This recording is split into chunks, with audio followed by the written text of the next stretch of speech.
Berjumpa lagi dalam permenungan kita edisi Jumat 17 Juni 2022, Pekan Biasa ke-11.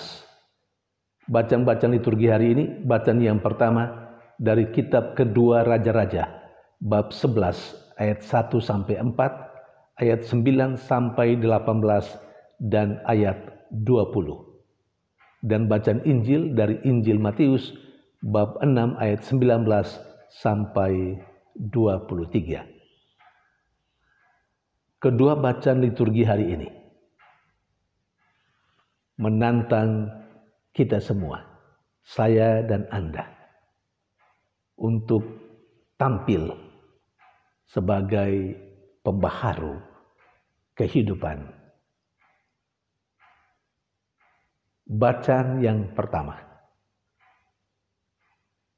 Yoyada, imam kepala di Yerusalem, bersama dengan kelompoknya, tampil sebagai seorang atau kelompok yang menyelamatkan situasi Israel saat itu. Israel pada saat itu hidup dalam keterkungkunan cara beribadah kepada Baal. Terdapat begitu banyak mesbah-mesbah yang dipakai untuk menyembah Baal. Kita tahu Baal adalah dewa. Itu berarti orang Israel pada masa itu sedang berada dalam jalan yang gelap, jalan yang sesat, jalan yang keliru. Mereka tidak menyembah Yahweh Allah mereka, tetapi justru menyembah Baal. Saudari dan saudara terkasih, situasi inilah yang mendorong Yoyada, imam kepala di Yerusalem saat itu, bersama dengan orang-orang Israel yang masih setia kepada Yahweh Allah mereka, mengangkat Yoas menjadi raja. Dan pada saat yang sama terjadilah pembaharuan perjanjian antara kelompok orang Israel dengan Tuhan, raja dengan rakyatnya. Saudari dan saudara yang terkasih, mencontohi kehidupan Yoyada, imam kepala Yerusalem dan kelompoknya, di mana mereka tampil sebagai pembaharu.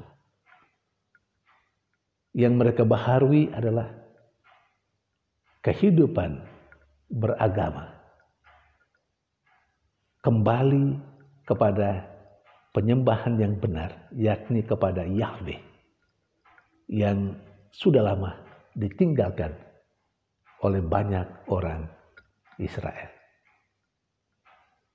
Di bawah koordinator imam kepala ini, Yoyada, dan bersama dengan kelompok orang Yahudi yang masih setia, mereka membaharui kehidupan beragamanya. Mereka kembali ke jalan yang benar dan tidak lagi mengikuti cara beribadah yang sesat yang dilakukan oleh orang Israel sebelumnya. Maka sebagai ungkapan pembaharuan yang serius dan sungguh, banyak mesbah penyembahan kepada Baal dihancur leburkan.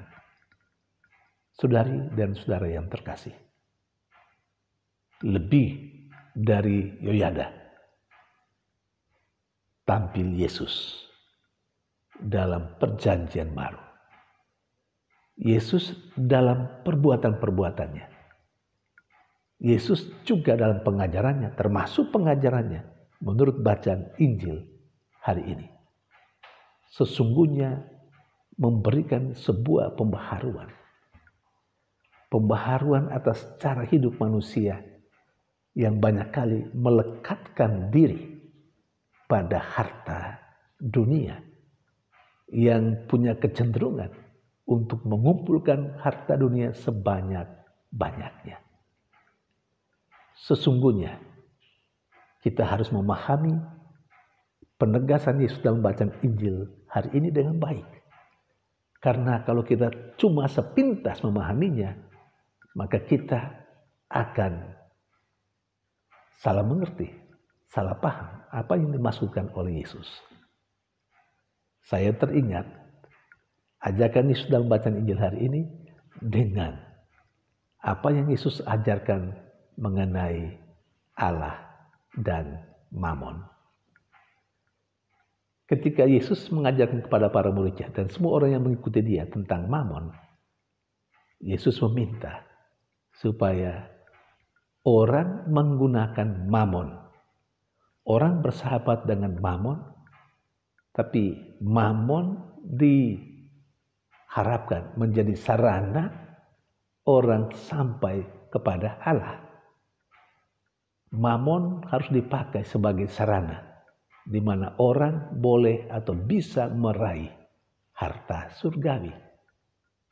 Nah, dalam konteks itulah harus dipahami ajakan Yesus dalam bacaan Injil hari ini. Jangan kamu mengumpulkan harta di dunia yang bisa dimakan ngengat, yang akan hancur. Tetapi kumpulkanlah harta di surga.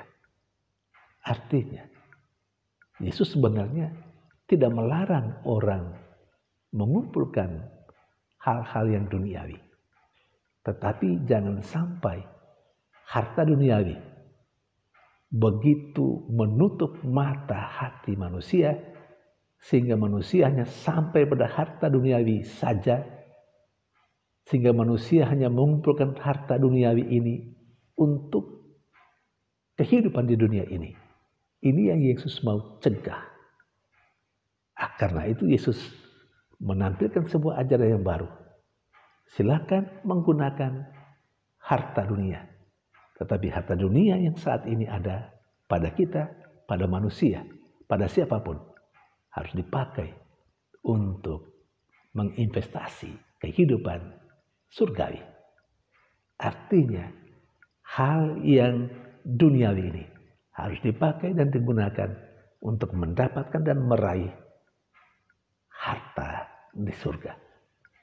Saudari dan saudara yang terkasih, ada banyak hal yang tersesat dalam kehidupan ini. Ada banyak hal yang belum beres dalam kehidupan ini. Dan semua itu membutuhkan pembaharuan. Pertanyaannya terletak pada siapa yang mau menjadi pahlawan? Siapa yang mau menjadi pembaharu? Banyak kali orang tidak berani. Orang takut dengan segala konsekuensi. Tapi kita perlu belajar dari Imam Kepala Yoyada bersama dengan kelompoknya. Dalam bacaan pertama hari ini, lebih lagi kita harus belajar dari Yesus sendiri.